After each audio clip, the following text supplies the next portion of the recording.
everyone. Wayne from the CERN Earth and Space Center here. In today's video, we're going to be taking a look at some of the things we can find in our skies during the month of November. There are a couple planets we can see. Still, Jupiter and Saturn are visible early on in the evening, and Mars will be visible throughout the night. And there's a couple of very interesting and bright groups of stars that I want to talk about as well. So without any further ado, let's open up Stellarium, our sky simulator, and jump right in. So here we are, standing just in front of the CERN Earth and Space Center on the campus of Triton College in River Grove.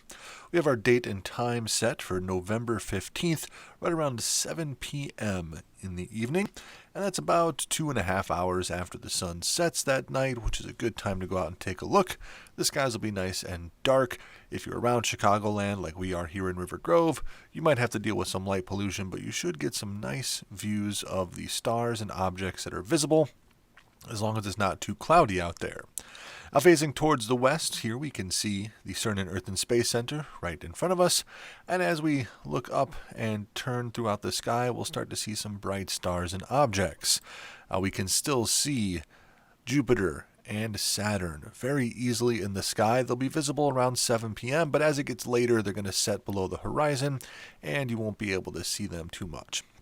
But as it gets later into the year, into December, Jupiter and Saturn are going to keep getting closer together until they have a conjunction where it looks like they're right on top of each other. And that'll happen a little bit later on next month in December, so we'll talk about that a bit more then. If we keep turning around towards the south, we'll see some bright groups of stars here. Some of the same stuff that we've seen over the past few months. We have Capricornus. If we look higher up in the sky, we can see certain things like Pegasus, the Great Square of Pegasus. We have Pisces. Here is Mars, very bright over by Pisces here. There is no moon on November the 15th, at least not at 7 p.m.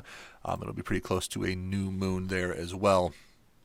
And then just coming up, this is going to be the most exciting thing, is as we're getting closer into wintertime, we have some of our most recognizable and brightest wintertime stars beginning to rise up out of the east right around 7 p.m. If you look closely, we can see we have the Pleiades and the Hyades. Now, both of those are star clusters, groups of young stars that are still rather close together in space. And both of them are part of Taurus, the bull, who we can see here. This V shape that makes up his horns, we call that the Hyades. And then this little tiny group of stars, if I zoom in a little bit, you can get a better look at it. That is called the Pleiades, or the Seven Sisters. Now, those are just starting to rise up out of the east, like I said, and they will be visible all winter long as they move across the sky. They're a very interesting group of young stars. They're very close together still in their area in space, and so to us it looks like a cluster of maybe 6 or 7 stars, which is why we call them the Seven Sisters. But it's actually hundreds of stars in that group, and if we had a really nice telescope and took a good look, we would see many individual stars there. But to us, it just looks like a big clump of maybe 6 or 7 in the sky. Now, Taurus the bull here, if I bring up the artwork, there we go, you can see the horns of the bull.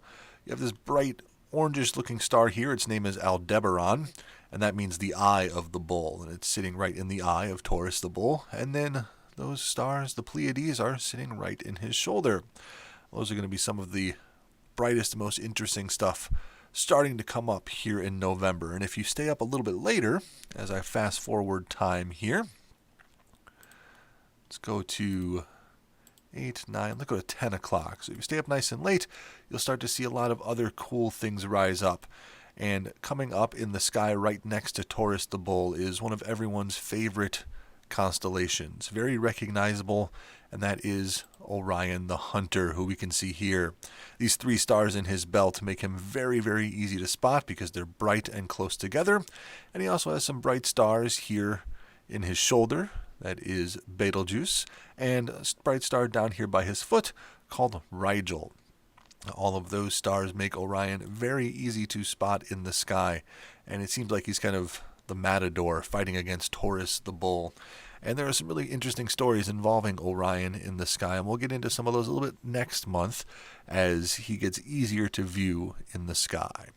But Taurus and Orion are going to be the rising stars, and exciting things to see in this month of November, so be sure to get out there and take a look at those. And you'll also have, like we pointed out, the planets Mars and Jupiter and Saturn, who you can see have already set on the horizon by 10 o'clock. But you'll be able to see them a little bit early on in the evening. So make sure you get out there and take a look at those. Well, I hope everyone enjoyed taking a look at what you'll find in the skies during the month of November. It's an interesting time as we transition from the fall skies into our winter skies with their very recognizable groups of stars. So be sure to get out there and take a look at your night sky for yourself, because there's a lot of interesting things to find and some interesting things coming up. Thanks once again. This is Wayne from the CERN Earth and Space Center. Remember to get out there and take a look at your night skies.